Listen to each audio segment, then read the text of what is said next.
കൗൺസിലറെ arrest ചെയ്തിരിക്കുന്നതിൽ വലിയൊരു പ്രതിഷേധം ബിജെപിക്കുണ്ട്. കാരണം നടപടികളൊന്നും പാലിച്ചില്ലെന്നുള്ളതാണ് മേയർ അടക്കം ആരോപിക്കുന്നത്. നടപടികളൊന്നും പരിപാലിച്ചിട്ടില്ല. പോലീസ് ഏകപക്ഷീയമായിട്ട് വളരെ ആസൂത്രിതമായിട്ട് ഒരു കുടുംബം താമസിക്കുന്ന വീട്ടിൽ, പ്രത്യേകിച്ചും ജനങ്ങളാൽ തിരഞ്ഞെടുക്കപ്പെട്ട ഒരു ജനപ്രതിനിധി ആ വീട്ടിൽ കയറി ഭീകരാന്തരീക്ഷം സൃഷ്ടിച്ച്, പ്രകോപനം സൃഷ്ടിച്ച് അറസ്റ്റ് ചെയ്യാൻ വന്നു എന്ന് പറയുമ്പോൾ ഒരിക്കലും ഇത് അംഗീകരിക്കാൻ കഴിയില്ല. BJP ശക്തമായി തന്നെ പ്രതിഷേധിക്കുകയാണ്. ശക്തമായി നിയമപരമായിട്ടും ജനാധിപത്യപരമായിട്ടും മുന്നോട്ട് പോകാൻ BJP തീരുമാനിച്ചു.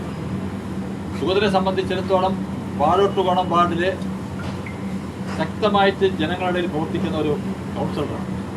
കൗൺസിലർ ആവുന്നതിന് മുമ്പ് തന്നെ ആ വട്ടിയൂർക്കാവ് വാഴോട്ടുകോണം പ്രദേശത്ത് ജനങ്ങളുമായി ബന്ധപ്പെട്ട് പ്രവർത്തിക്കുന്ന ഒരു പൊതുപ്രവർത്തകനാണ്, ജീവകാരുണ്യ പ്രവർത്തകനാണ്. ജനങ്ങൾക്ക് എന്ത് ആവശ്യമുണ്ടെങ്കിലും കഷ്ടപ്പെടുന്നവർക്കെല്ലാം വേണ്ടി സ്വന്തം കയ്യിൽ നിന്നും സാമ്പത്തികം ചെലവാക്കി അവരുടെ എല്ലാ ജാതിക്കും മതത്തിനും രാഷ്ട്രീയത്തിനും അതീതമായി ജനങ്ങളുടെ മുമ്പിൽ പ്രവർത്തിക്കുന്ന ഒരു പൊതുപ്രവർത്തകനാണ് സുഗതൻ.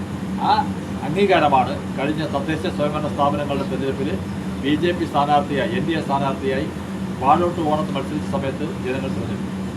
അങ്ങനെയുള്ള സുഗതനെ യാതൊരു കാര്യമില്ലാതെ കഴിഞ്ഞ കുറച്ചു കാലങ്ങളായി CPM-ന്റെ ആസൂത്രിതമായിട്ടുള്ള പല നീക്കങ്ങളും സുഗതന്റെ രാഷ്ട്രീയ വളർച്ചയ്ക്കും BJPയുടെ രാഷ്ട്രീയ വളർച്ചയ്ക്കും വിഘാതം സൃഷ്ടിക്കുന്ന തലത്തിലേക്ക് CPM പ്രവർത്തിക്കുന്നുണ്ട്. കഴിഞ്ഞ മുൻ MLA ആണ് ഇതെല്ലാം ഉത്തരവാദിത്വം. മുൻ MLAയുടെ നേതൃത്വത്തിൽ തന്നെയാണ് സുഗതനെ ഒതുക്കുവാൻ വേണ്ടി, സുഗതനെ രാഷ്ട്രീയപരമായി ഇല്ലായ്മ ചെയ്യുന്നതിന് വേണ്ടി പല ഘട്ടങ്ങളിലും ശ്രമിച്ചിട്ടുണ്ട്. നിയമസഭാ തെരഞ്ഞെടുപ്പിന് തൊട്ടു മുമ്പ് അവിടെ വട്ടിയൂർക്കാവ് SHO എന്ന് പറയുന്ന വിപിൻ അവിടെ ചാർജ് എടുത്തു. വിപിൻ CPM-ന്റെ വിടുപണി ചെയ്യുകയാണ് എന്ന് ഞങ്ങൾ കഴിഞ്ഞ 4 മാസത്തിന് മുമ്പ് തന്നെ പറയുകയാണ്. CPM-ന് വേണ്ടി പ്രവർത്തിക്കുന്ന ഒരു ഒരു പാർട്ടി ഓഫീസായി വട്ടിയൂർക്കാവ് സ്റ്റേഷൻ മാറിയിട്ടുണ്ട്. വിപിൻ വന്നതിന് ശേഷം അവിടെ സമാധാനം നഷ്ടപ്പെട്ടിട്ടുണ്ട്. വിപിൻ ഒരു പോലീസ് ഉദ്യോഗസ്ഥൻ എന്ന നിലയിൽ, നിയമപരമായിട്ട് പ്രവർത്തിക്കേണ്ട ഉദ്യോഗസ്ഥ നിലയിൽ അയാളുടെ കടമ നിർവഹിക്കാതെ ഏകപക്ഷീയമായി BJPയെ അടിച്ചൊതുക്കുക എന്ന ലക്ഷ്യത്തോടു കൂടി വിപിൻ പ്രവർത്തിക്കുന്നതിന്റെ ഫലമായിട്ടാണ് മലമുകളിലെ വിഷയം, അതോടൊപ്പം തന്നെ ഇന്നലെ വന്നിട്ടുള്ള ഭീകരാന്തരീക്ഷം സൃഷ്ടിച്ച ഒരു വിഷയം നാട്ടുകാരെ മുഴുവൻ പേടിപ്പിച്ചു. അവിടെ പോലീസ് വെടിവെക്കേണ്ട സാഹചര്യം എന്താണ്? അവിടെ എത്ര പേരാണ് അവിടെ കൂടിയത്? ഒരു കോമാളിത്തം കാണിക്കുമ്പോഴാണ്. കാരണം ഇത് പോലീസ് വെടിവെക്കേണ്ട ആവശ്യമുണ്ടോ? അവിടെ വെടിവെച്ച് സുഗതനെ പിടിക്കേണ്ട ആവശ്യം, അറസ്റ്റ് ചെയ്യേണ്ടത് അത്ര വലിയ ഭീകരവാദിയാണോ സുഗതൻ? ജനങ്ങൾ തിരഞ്ഞെടുക്കപ്പെട്ട ഒരു കൗൺസിലറല്ലേ? ആ ഒരു മര്യാദ അവിടെ കാണിക്കട്ടെ. ഇത് ഒരു അംഗീകരിക്കുന്ന വിഷയമല്ല. കേരളത്തിൽ കേട്ട് കേൾവിയില്ലാത്ത ഈ അടുത്ത കാലത്തൊന്നും ഇല്ലാത്ത സംഭവമാണ് നടന്നിട്ടുള്ളത്. എന്താണ് പോലീസ് വേണം? നമുക്ക് ഉത്തരം പറയണം. പോലീസ് ഉദ്യോഗസ്ഥന്മാർ ഉത്തരം പറയണം. ഇവിടെ ഞങ്ങൾ എല്ലാ പോലീസുകാരെയും അടച്ചാക്ഷേപിക്കാൻ ഉദ്ദേശിക്കുന്നില്ല. ഞങ്ങളെല്ലാ പോലീസ് സേനയെ മൊത്തം ആക്ഷേപിക്കുന്നില്ല. പക്ഷെ കഴിഞ്ഞ കുറച്ച് ദിവസങ്ങളായിട്ട്, മാസങ്ങളായിട്ട് വട്ടിയൂർക്കാവ് സ്റ്റേഷനിൽ SHO എന്ന് വന്ന് ചാർജ് എടുത്തിട്ട് കാണിക്കുന്ന ഈ അഹങ്കാരം ഞങ്ങൾ അതിന് ചോദ്യം ചെയ്യുന്നത്. ഇന്നലെ അറസ്റ്റ് ചെയ്ത് ഒരിക്കലും അംഗീകരിക്കും. ഒരു ജനാധിപത്യപരമായിട്ട് ഒരു രാജ്യത്ത് നടക്കാൻ പാടില്ലാത്ത കാര്യമാണ് നടക്കുന്നത്. കാരണം ഞാൻ ചോദിക്കട്ടെ, പ്രതിപക്ഷ നേതാവിന്റെ വീട്ടില് ED റെയ്ഡ് നടന്ന സമയത്ത് ED ഉദ്യോഗസ്ഥന്മാരെ ആക്രമിക്കുകയും ED ഉദ്യോഗസ്ഥന്മാരുടെ വാഹനങ്ങൾ ആക്രമിക്കുകയും ചെയ്ത സമയത്ത് ഈ പോലീസ് നോക്കിക്കൊണ്ടിരുന്നത്. പോലീസ് എന്ത് വെടിവെക്കാത്തത്? വെടിവെക്കേണ്ട സാഹചര്യം അന്ന് ഉണ്ടായിരുന്നല്ലോ. നിയമപരമായിട്ട് ED ഉദ്യോഗസ്ഥന്മാര് പ്രതിപക്ഷ നേതാവിന്റെ വീട് റെയ്ഡ് ചെയ്ത ഒരു സാഹചര്യം ഉണ്ടായ സമയത്ത് ആ വീട്ടിന്റെ മുന്നിൽ നടന്നിട്ടുള്ള അഹങ്കാരവും ആക്രമണങ്ങളും നമ്മളെല്ലാം കണ്ടതല്ലേ, പൊതുസമൂഹം കണ്ടതല്ലേ. അന്ന് പോലീസിന് എന്തുകൊണ്ട് വെടിവെക്കാൻ തോന്നില്ല? പോലീസ് എന്തുകൊണ്ട് ചേർത്തില്ല? അന്ന് പോലീസ് എന്ത് മര്യാദയോട് നോക്കിക്കാണുകയായിരുന്നില്ലേ? അതിനുശേഷമല്ലേ അറസ്റ്റ് ചെയ്തതും? ഇപ്പം വിഷയങ്ങൾ വന്നതിന് ശേഷമല്ലേ ഓരോരുത്തർ അറസ്റ്റ് ചെയ്തത്? അത്രയും വലിയ ദ്രോഹവും അത്രയും വലിയൊരു കുറ്റമൊന്നും ഇവിടെ ഈ സുഗത ചെയ്തിട്ടില്ല. പോലീസ് പറയുന്നത് കാപ്പ കേസിലെ പ്രതിയാണ്, പ്രതിയെ കസ്റ്റഡിയിലെടുക്കേണ്ടുന്ന ഉത്തരവാദിത്വം പോലീസുണ്ട്, അത് മാത്രമാണ് പോലീസ് ചെയ്തതെന്നാണ് ആഭ്യന്തരമന്ത്രി പറയുന്നത്. ഏത് കാപ്പ കേസ് എന്നുള്ള പോലീസ് കൊടുത്തിട്ടുണ്ടോ? നോട്ടീസ് കൊടുത്തിട്ടുണ്ടോ? ഈ കാപ്പ കേസ് എന്ന് പറയുന്നതല്ലാതെ പോലീസ് എവിടെയാണ് തെളിവ് കൊടുത്തിട്ടുള്ളത്? അല്ലെങ്കിൽ പോലീസ് നോട്ടീസ് കൊടുത്ത് വിളിച്ചിട്ടുണ്ടോ കാപ്പ കേസിൽ? ഒന്നും ചെയ്തിട്ടില്ലല്ലോ. ഇത് വെള്ളക്കടവ് ഒരു ക്ഷേത്രവുമായി, അത് ഈ വാഴോട്ടോളം വാർഡിലെ വെള്ളക്കടവ് ക്ഷേത്രവുമായി ബന്ധപ്പെട്ട ഉത്സവത്തിന് ഒരു ഗാനമേളയ്ക്ക് ഭക്തിഗാനം പാടിയ ആ ഗാനമേള ഗ്രൂപ്പുകാരെ അത് പാടാൻ പാടില്ല, സിനിമാ പാട്ട് പാടണമെന്ന് പറഞ്ഞൊരു വിഷയമുണ്ടായി. ആ വിഷയം ഉണ്ടായ സമയത്ത് സുഗതൻ വീട്ടിലാണ്.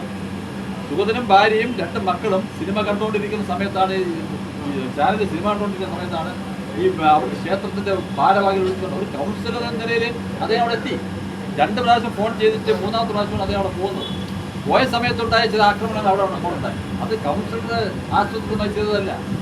അത് ഡിവൈഎഫ്ഐയുടെ ഒരുത്തൻ അവിടെ കിടന്ന് കാണിച്ച വിഷയത്തിൽ ആ പ്രശ്നവുമായി ബന്ധപ്പെട്ടുള്ള അന്നത്തെ ഗവൺമെന്റ് ഉള്ളത് കൊണ്ട് അന്ന് ഈ SHO വിപിൻ സുഗതനെതിരെ നടക്കാൻ കിട്ടേണ്ട ഒരു സാഹചര്യം കിട്ടിയ സമയത്ത് ഒരു കേസെടുത്തതാണ്.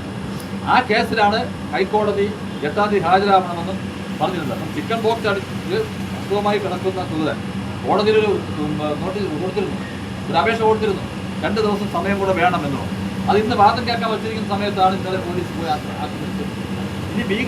ഇനി അവിടെ ചെന്ന് ഇത്രയും കാണിക്കേണ്ട കാര്യം എന്താണ്?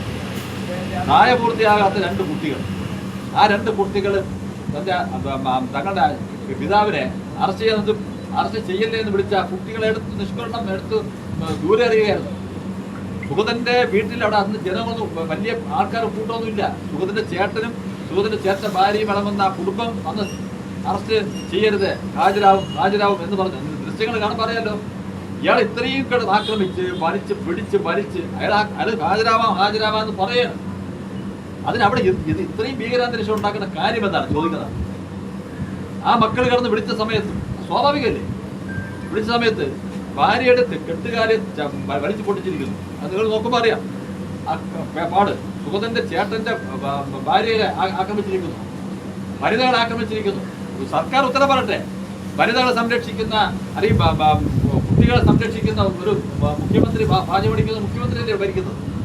ആഭ്യന്തരം നല്ല രീതിയിൽ കൊണ്ടുപോകും, നിഷ്പക്ഷമായി കൊണ്ടുപോകും. കഴിഞ്ഞ 10 വർഷത്തിന് ഇടയിൽ ഉണ്ടായിട്ടുള്ള ആഭ്യന്തരം ആയിരിക്കില്ല എന്ന് ബഹുമാനപ്പെട്ട ആഭ്യന്തരമന്ത്രി രമേശ് ചെന്നിത്തല പറഞ്ഞിട്ടില്ലേ? അപ്പൊ അവരുടെയൊക്കെ കാലത്താണ് സംഭവിച്ചിരിക്കുന്നത്. കഴിഞ്ഞ 10 വർഷം പോലെ ഞങ്ങൾക്ക് ചോദിക്കാനുള്ളത്, എന്തിനാണ് ഈ ഭീകരാന്തരീക്ഷം ഉണ്ടാക്കുന്നത്, ജനങ്ങളെ ഭയപ്പെടുത്തുന്നത്? അപ്പൊ ഈ വിപിനെതിരെ ഉണ്ടായിട്ടുള്ള പല കേസുകൾ ഞങ്ങൾ 3-4 കേസ് കൊടുത്തിട്ടുണ്ട്, കമ്മീഷണർ കൊടുത്തിട്ടുണ്ട്. അതിനൊന്നും ഒരു നടപടി ഉണ്ടായിട്ടില്ല.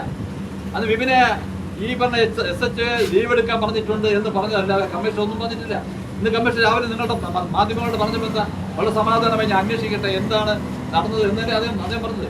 അറസ്റ്റ് ചെയ്യാൻ പോയി, അവിടെ ഒരു അന്തരീക്ഷം ഉണ്ടായി, വെടിവെക്കേണ്ട സാഹചര്യം വന്നു. വെടിവെക്കേണ്ട സാഹചര്യം എന്താ ഉണ്ടായത്? നിങ്ങളുടെ മാധ്യമ പ്രവർത്തകർ നിങ്ങൾക്കറിയാം, നിങ്ങൾ കാണുന്നതല്ലേ. എത്രയോ കേസിൽ പ്രതികളും ഒക്കെ ഉള്ള സാഹചര്യങ്ങൾ. രാഷ്ട്രീയ കേസ്, സുഗതന് രാഷ്ട്രീയ കേസ് മാത്രമേ ഉണ്ടായിട്ടുള്ളൂ.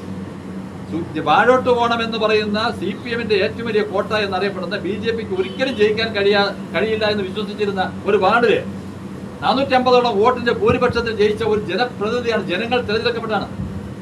BJPയുടെ വോട്ട് മാത്രമല്ല, അവിടെ ജാതിക്കും മതത്തിനും രാഷ്ട്രീയത്തിനും അതീതമായി സ്വതം പ്രവർത്തിച്ചതിന് അംഗീകാരം കൊടുത്തതാണ് അവിടുത്തെ BJP. അപ്പൊ അങ്ങനെയുള്ള ഒരു വ്യക്തി, ഒരു പൊതുപ്രവർത്തകനെ ഇങ്ങനെ ആക്രമിച്ച് കീഴടക്കേണ്ട ഒരു കാര്യമില്ല, ആ സാഹചര്യമില്ല. ഇത് ശക്തമായിട്ടുള്ള നിലപാട് സർക്കാർ എടുക്കണം, പോലീസിന്റെ ഉദ്യോഗസ്ഥർ എടുക്കണം. ഞങ്ങൾ പോലീസിനെതിരെ പോലീസിനെതിരെ നിൽക്കുന്നില്ല. ഈ വിപിൻ എന്ന് പറയുന്ന SHO ഇയാൾ ഇരുന്ന എല്ലാ സ്റ്റേഷനിലും നിങ്ങൾ അന്വേഷിച്ച് നോക്കിയാൽ വനിതകളോട് മോശമായി പെരുമാറുന്നു, മേലുദ്യോഗസ്ഥന് പ്രമോഷനുമായി ബന്ധപ്പെട്ട് മേലുദ്യോഗസ്ഥനെ കയറി അടിക്കുന്നു. ഇങ്ങനെയുള്ള ഒരുത്തിനെ വച്ച് വാഴ്ത്താൻ ഇനി അനുവദിക്കില്ല. ഞങ്ങൾ ശക്തമായി തന്നെ പോകും. ഞങ്ങൾ 4 മാസത്തിന് മുമ്പ് നിയമസഭാ തെരഞ്ഞെടുപ്പിന്റെ റിസൾട്ടിന് മുമ്പ് ഞങ്ങൾ കമ്മീഷണർ ഓഫീസ് മാർച്ച് വെച്ചു. ഞങ്ങൾ മര്യാദ വിട്ടൊന്നും ചെയ്തിട്ടില്ല. BJPയെ സംബന്ധിച്ചിടത്തോളം ജനാധിപത്യ പാർട്ടി എന്ന ജനങ്ങൾക്ക് വേണ്ടി പ്രവർത്തിക്കുന്ന പാർട്ടി എന്ന നിലയിൽ ഞങ്ങളെ കൗൺസിലർമാരൊക്കെ അതനുസരിച്ച് പ്രവർത്തിക്കുന്നുള്ളൂ. ഈ വെള്ളക്കടവ് ഉത്സവവുമായി ബന്ധപ്പെട്ട്, ക്ഷേത്രോത്സവവുമായി ബന്ധപ്പെട്ട വിഷയത്തിൽ ഇത്രയധികം വലിയ ഭീകരത ഉണ്ടാക്കേണ്ട കാര്യമില്ല. ഒരു വർഗീയ കലാപമൊന്നും ഉണ്ടായിട്ടില്ല. വലിയ രാഷ്ട്രീയ വലിയ സംഘർഷങ്ങളൊന്നും അവിടെ ഉണ്ടായിട്ടില്ല. മലമുകളിലൊരു വിഷയം ഉണ്ടായി, ആ വിഷയം അവിടെ കെട്ടടങ്ങിയ സമയത്താണ് ഈ വെള്ളക്കട. ഒരു കൗൺസിലറല്ലേ വീട്ടിലിരിക്കുന്ന സമയത്ത് ജനങ്ങൾ ഒരു ക്ഷേത്രത്തിന്റെ ഭാരവാഹികൾ വിളിച്ചാൽ പോകാതിരിക്കാൻ കഴിയും? അത് കൗൺസിലർ എന്നല്ല, ഒരു പൊതുപ്രവർത്തകർ എന്നെ വിളിച്ചാൽ ഞാൻ പോകും. അവിടെ എന്താ പ്രശ്നം അന്വേഷിക്കാൻ പോകും, സ്വാഭാവികമാണ്. അതിന് ഇങ്ങനെ ഇന്നലെ ഇത് വളരെ വ്യക്തമാണ്. ഇത് പോലീസ് വെടിവെക്കേണ്ട ഒരു സാഹചര്യമില്ല. ഇല്ലാത്ത സാഹചര്യത്തിന് സുഗതൻ ഭീകരവാദിയാണ്, BJP ഭീകരവാദികളാണ് എന്ന് വരുത്തി തീർക്കാനുള്ള ഒരു ശ്രമമാണ്. ഇത് മുൻ MLAയുടെ ഒരു വട്ടിയൂർക്കാവ് വികസനവുമായി ബന്ധപ്പെട്ട്, ആ റോഡ് വികസനവുമായി ബന്ധപ്പെട്ട് നിങ്ങൾ അന്വേഷിച്ച് നോക്കൂ. സുഗതന്റെ നേതൃത്വത്തിലുള്ള സമരങ്ങൾ നടന്നിട്ടുള്ളത്. വട്ടിയൂർക്കാവ് വികസന സമിതിയുടെ കൺവീനറാണ് സുഗതൻ. ആ വട്ടിയൂർക്കാവ് വികസനവുമായി ബന്ധപ്പെട്ട് ഒട്ടനവധി സമരങ്ങൾക്ക് നേതൃത്വം കൊടുത്ത വ്യക്തിത്വമാണ്. അപ്പൊ അങ്ങനെയുള്ള സുഗതനെ കാപ്പ കേസ് എന്ന് കഴിഞ്ഞ കുറച്ച് കാലം കാപ്പ കേസെങ്കിലും സുഗതൻ ഒപ്പിട്ട് വേണം, നോട്ടീസ് ഒപ്പിട്ട് വേണം. കളക്ടർ ഓർഡർ ഉണ്ടെങ്കിൽ ഞങ്ങൾ കണ്ടിട്ടില്ലല്ലോ, അവർ കാണിക്കട്ടെ. ഇത് വെള്ളക്കടവ് ഉത്സവവുമായി ബന്ധപ്പെട്ട ആക്രമണമൊക്കെ ഒരു വിഷയവുമായി ബന്ധപ്പെട്ടുള്ള കേസാണ്. കേസൊക്കെ ആർക്കും എപ്പോഴും വരുന്നു. ആർക്കാ കേസ് വരാത്ത? രാഷ്ട്രീയ പ്രവർത്തനം നടത്തുന്ന സമയത്ത് ഒരുപാട് കേസുകൾ വരും. മാധ്യമ പ്രവർത്തന പേരിൽ കേസില്ല. നിങ്ങൾക്ക് നിങ്ങളുടെ പ്രശ്നങ്ങൾ വരുന്ന സമയത്ത് ഞങ്ങൾ ഇടപെടില്ലേ? ഇതുപോലെ അനീതിപരമായ പ്രശ്നങ്ങൾ പണ്ട് നേരത്തെ മേയർ പറഞ്ഞില്ലേ, സൂചിപ്പിച്ചില്ലേ? നിങ്ങൾക്ക് വേണ്ടി ഞങ്ങൾ വന്നില്ലേ? അന്നത്തെ സംസ്ഥാന പ്രസിഡന്റ്, ഞാൻ ജില്ലാ പ്രസിഡന്റാണ്. ആ സമയത്ത് റോഡ് ഉപരോധിച്ച് ഞങ്ങൾ കേസ്, അത് മാധ്യമ പ്രവർത്തകരുടെ പേരിലും നിങ്ങളുടെ പേരിലും ഞങ്ങളുടെ പേരിലും കേസ് എടുത്ത് ആ കേസ് നിലനിൽക്കുന്നു. ഒരു പൊതുപ്രവർത്തകരാകുമ്പോൾ കേസുകൾ പ്രതിയാകുക എന്നൊക്കെ സ്വാഭാവികമാണ്. നിരപരാധിയായ സമയത്തൊക്കെ അറിയാത്ത കേസുകളിൽ പ്രതിയാവും, സ്വാഭാവികമാണ്. പക്ഷെ പോലീസ് BJP ഇന്ത്യ ഭരിക്കുന്ന ഒരു രാഷ്ട്രീയ പാർട്ടിയാണ്, മനസ്സിലാക്കുന്നത്. ഇന്ത്യ ഭരിക്കുന്ന രാഷ്ട്രീയ പാർട്ടിയാണ്, ഭീകരവാദ സംഘടനയല്ല, അവിടെ നിരോധിക്കപ്പെട്ട സംഘടനയല്ല. ഞങ്ങളുടെ പ്രവർത്തകരെയൊക്കെ ഇങ്ങനെ ആക്രമിക്കുന്ന ഒരു സാഹചര്യം മറ്റു സ്ഥലങ്ങളൊന്നും ഇല്ല. മറ്റൊരു മാത്രം ഇങ്ങനെ സംഭവിക്കുന്നത് എന്താ? അത് അന്വേഷിക്കുന്നത്. ഈ SHO വിപിൻ ഈ കാണിക്കുന്ന ഈ നീതികൾ, അനീതി ഞങ്ങൾ പല പ്രാവശ്യം ഞങ്ങൾ ജനാധിപത്യപരമായിട്ടും നിയമപരമായിട്ടും ഞങ്ങൾ മുന്നോട്ട് കൊണ്ടുപോയി. ഞങ്ങൾ വേറെ സംഘർഷം സൃഷ്ടിക്കാൻ പോയില്ലല്ലോ. പോലീസിനെ ഞങ്ങൾ വളരെ സമാധാനപരമായിട്ടാണ് കമ്മീഷൻ ഓഫീസ് മാർച്ച് നടത്തിയത്. 3 മാസം മുമ്പ്, 2 മാസം മുമ്പ്. അതെ, ഞങ്ങൾ വളരെ സമാധാനം. നിങ്ങളെല്ലാം പ്രതീക്ഷിച്ചല്ലോ എന്തോ സംഭവം നടക്കും. ആയിരക്കണക്കിന് പ്രവർത്തകർ അപകടത്തത്. അപ്പോൾ ഞങ്ങൾ പറഞ്ഞ് അച്ചടക്കത്തോടെ നമ്മൾ നിയമപരമായിട്ടാണ് പോലീസിനെ കണ്ണു തുറക്കാൻ വേണ്ടി ഞങ്ങൾ സമ്മതം. അതുകൊണ്ട് ഇത് വെറുതെ ഉണ്ടാക്കിയ വിഷയമാണ്. നിങ്ങളുടെ മാധ്യമ സുഹൃത്തുക്കളോട് എനിക്ക് പറയാനുള്ളത്, ഇതിനെതിരെ ശക്തമായി നിങ്ങളും പറയണം. ഒരു കുടുംബം താമസിക്കുന്ന സ്ഥലത്ത് ഭാര്യയും മക്കളെയും ഒക്കെ അതിക്രമിച്ച് കയറുക, വീട് അതിക്രമിച്ച് കയറുക. അപ്പം സുഗതന്റെ ഭാര്യ പറഞ്ഞത് മഴയത്ത് ഒതുങ്ങി നിൽക്കട്ടെ ചോദിച്ചകത്ത് കയറുക. വളരെ സമാധാനം ചർച്ചകൾ പോലും അനുവദിക്കാതെ ഭീകരമായി ഇത്രയും ഒരു സാഹചര്യം ഒരുക്കേണ്ട ഒരു കാര്യമില്ല. ശക്തമായി തന്നെ BJP മുന്നോട്ട് പോകും. സിറ്റി ജില്ലാ കമ്മിറ്റി ശക്തമായ പ്രതിഷേധം നിങ്ങളുടെ മുമ്പിൽ അറിയിക്കുകയാണ്.